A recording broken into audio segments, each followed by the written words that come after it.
Is there a chance that young millennial women, some of them, will secretly vote for Donald Trump in the upcoming election? Could this be a hidden Trump vote like there was in 2016? Because I don't really think there's much of a hidden Trump vote when it comes to men this time around. I think it's generally at least more socially acceptable to admit that you're going to vote for Trump. However, the political divide between young men and young women is humongous right now, and perhaps some of these young women, who many of them have been lamenting online about struggling to find a democratic partner in a relationship, maybe some of them, against their social circle, are just going to secretly vote for Trump in the hopes that a Trump or a conservative administration will be more of a return to traditional relationships. Who are the cuties in the Democratic Party that are speaking? Oh, I don't know. Talk to anyone who lives in D.C. It's hard to find a cute Democrat. Oh my God, shots fired. No, that's the tea. Ask anyone who lives in D.C. and who works in Democratic politics. It's hard to find the cute ones. The Republican guys are hotter? Yeah, but they're evil. So, I don't know. We kind of love evil. Oh my God. I feel like You are so bad. The deterioration of young relationships and young families is perhaps the biggest single issue for people under the age of, say, 40. However, this is probably not something, and I'm not even trying to take a shot here, that will come up on the boomer networks like Fox and CNN just because they have an older audience. However, it is projected that 45% of women will be single and childless by 2030. I think perhaps, maybe this will be a couple election cycles from now, but I don't know. Some of these women are just going to actually go in there and vote Donald Trump. Maybe. Perhaps this woman coming up will realize that something has to change. As a liberal woman, it is really hard to find a man who is willing to play the more traditional masculine role in the relationship in today's day and age, who is not a conservative.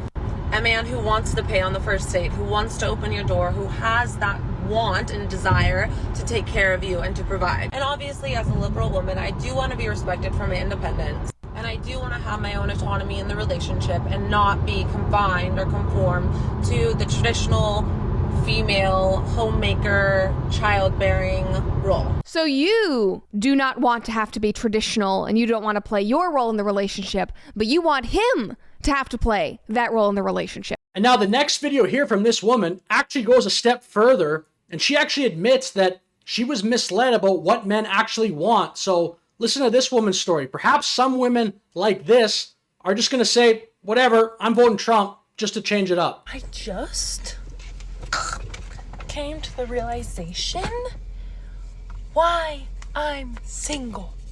Every guy that I'm like, oh yeah, he's attractive, but I see their wives and they just look like so like,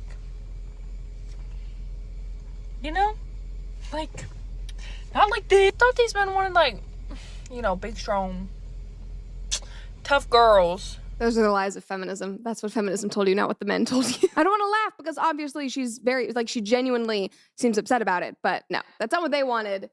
It's what miserable, sad, lonely women thought men would want. And so, will some of these women change up their politics? And I know one single vote is not going to drastically change everything all at once, but perhaps some of these women will change their politics in an attempt to not be a part of that 45% statistic who are single and childless by 2030. Because another thing, maybe they see some women online like this and they just desperately, I think perhaps, will not want to be like this woman. I'm 42, I'm child free, it's Labor Day weekend, no babysitter needed. What? And so in summary, not to totally cop out or anything, but I'm not necessarily predicting this will happen. I'm simply asking a question. Let me know your feedback in the comments if you think that this is even a possibility, because I would say I predict this, that there will be somewhat of a cultural shift back to something that is more healthy in the future in terms of fostering relationships so that the birth rate can reverse. I just optimistically think that will eventually change.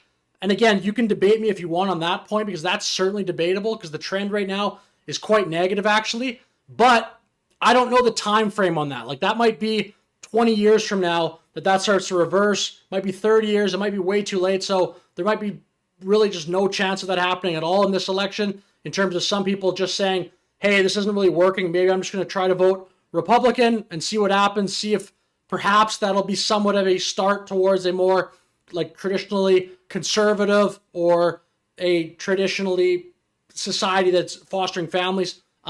Anyway, with that said, let me know your thoughts in the comments. Either way, thank you for watching this video. Have a great day.